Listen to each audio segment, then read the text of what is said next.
Hello everybody, I'm Abasud and today we are going to discuss about configuration control in order to cash process of SAP. So let's start with it. So first we'll be looking into the define important field as a required field. So by default, the field that SAP require for the transaction processing or master data entry may not be the all fields that you need to uh, set as a required for your business process for the uh, full business process transaction. So configuring the SAP to flag the situation where additional information may require can help the high level of data integrity. For example, if you choose to require a full ship to or bill to address, ensure that whenever an order is placed, there is a sufficient information exist to ship the order and send the invoice for the payment.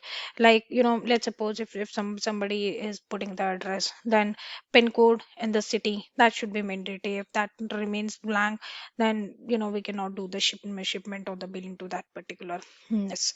So this is one of the thing. The next what we can do is define and assign incomplete procedures. So sometime it may not be possible to require important fields as described above, because the depending on your procedure, certain information may not be available at initial customer entry. In these cases, configure incompletion procedure to ensure that the data has been captured earlier enough in the process to prevent delay. As you process sales, document incomplete fields are logged in per configuration, and depending on the configuration, you can force SAP to capture the missing data before further processing. This configuration also allow ease reporting on missing data. Incomplete procedure are defined in basically the basic configuration log of incomplete items. Next is configure customer payment tolerance. So customer may pay amount that is slightly different what is owned. Depending on your business preference, you may choose to write off in small differences rather than invest time and energy in resolving the small dollar discrepancies. Using tolerance also ensure that the employee do not write off most that acceptable per company policy. Is this control is over both entry error and intentional policy circumvention. So this we can do. The next is configure minimum pricing rule. So basically defining minimum pricing for all good intended for sale.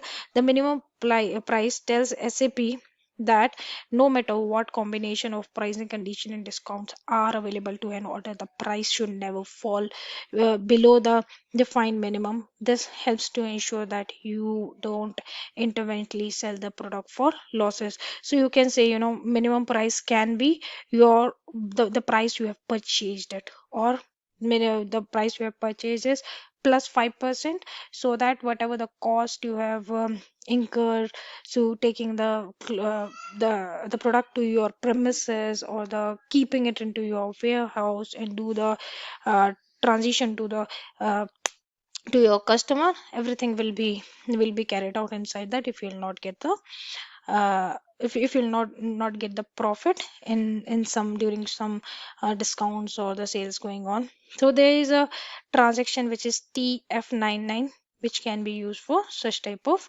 things. Second is ensure dual control over sensitive field.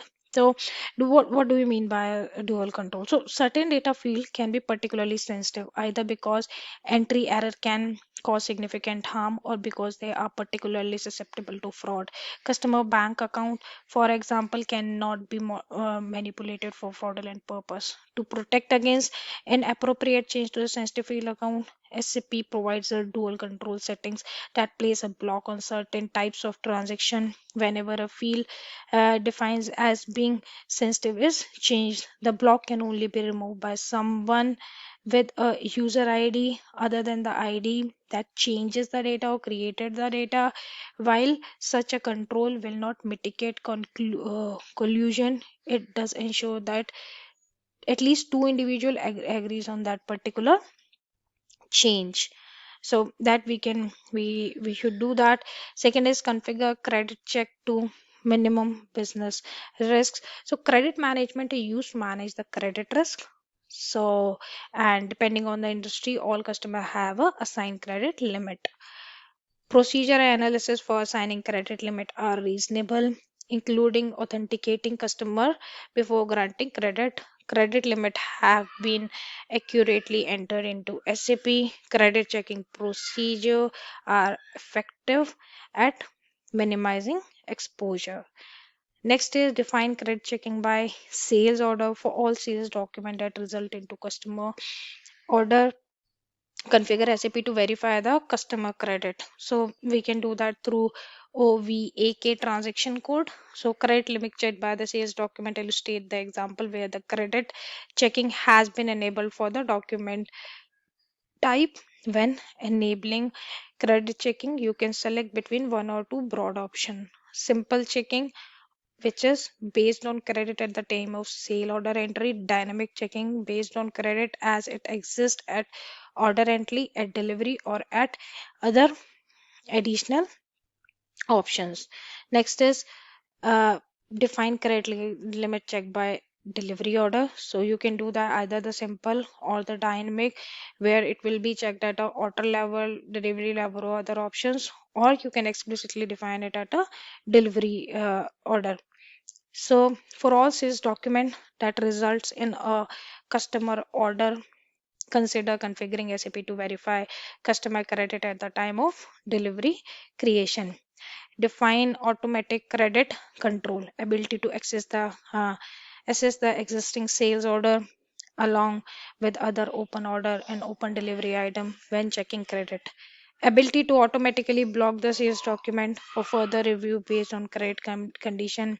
Automatically blocking of sales and delivery for customer with outstanding invoice beyond a certain specified number of days. Automatic blocking of sales and delivery for customers existing or defined dunning level. Ability to recheck the credit upon change to critical fields such as payment terms. The next is we should establish uh, document flow control. So here we are talking about during the typical order to cash process, SAP sales document are often related to each other. For example, a customer quotation may turn into an order. The order is even eventually associated with the delivery document, and the delivery could or various reasons result in return. So document flow display information about how much of the source document quantities and values has been copied into the target document. So this we can accomplish with the transaction code VTLA, which is delivery type to the sales document. So using the delivery example, select target customer delivery type or billing type, source sales type, and expand the item folder in the dialog structure. So we can say, let's suppose quotation to sales is a relation, but contract to return is not a relation.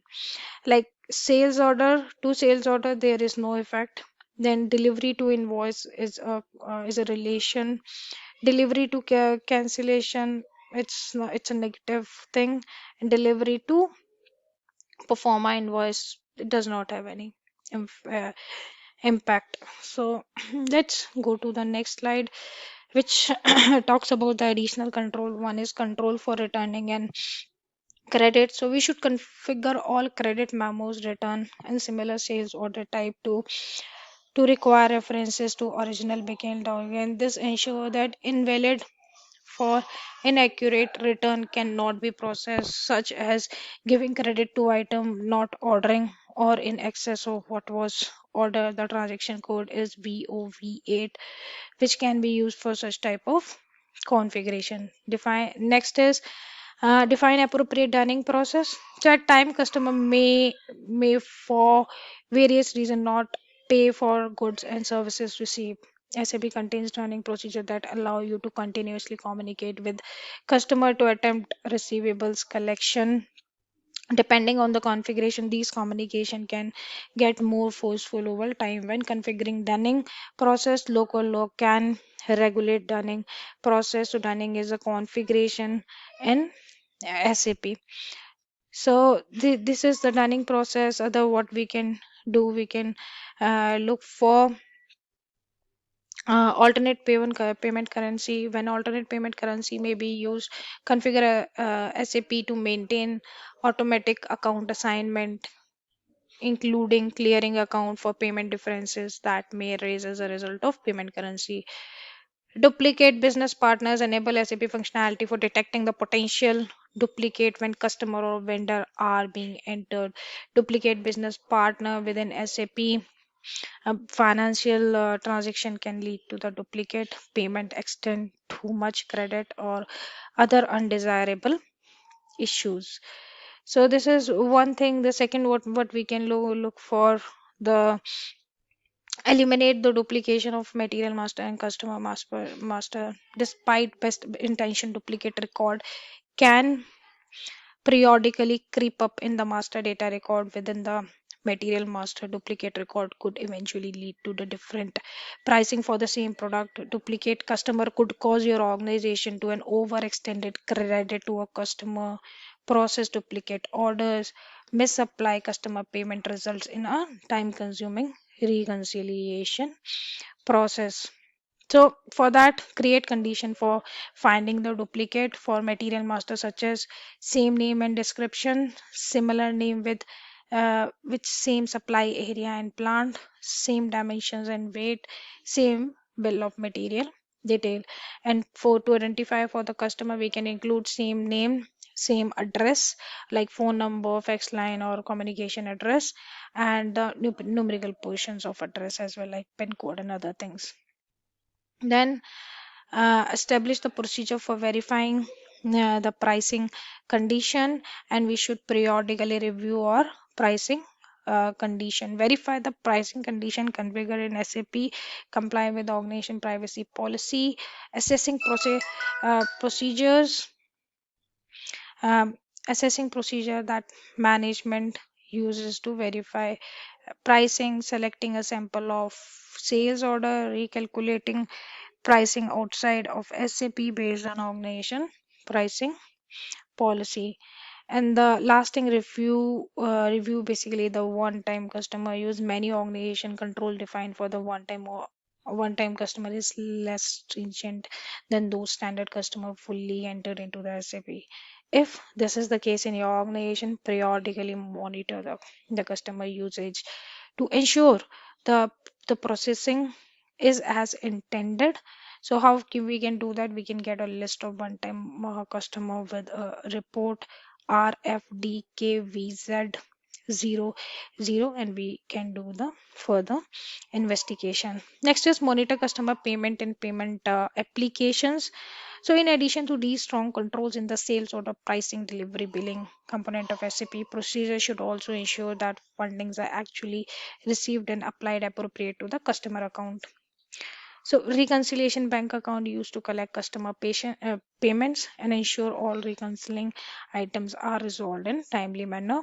Review account receivables aging report and investigate amount that has been outstanding for an unacceptable period of time. So this is what we are having for today's session, which is corresponding to configuration control for order to cash.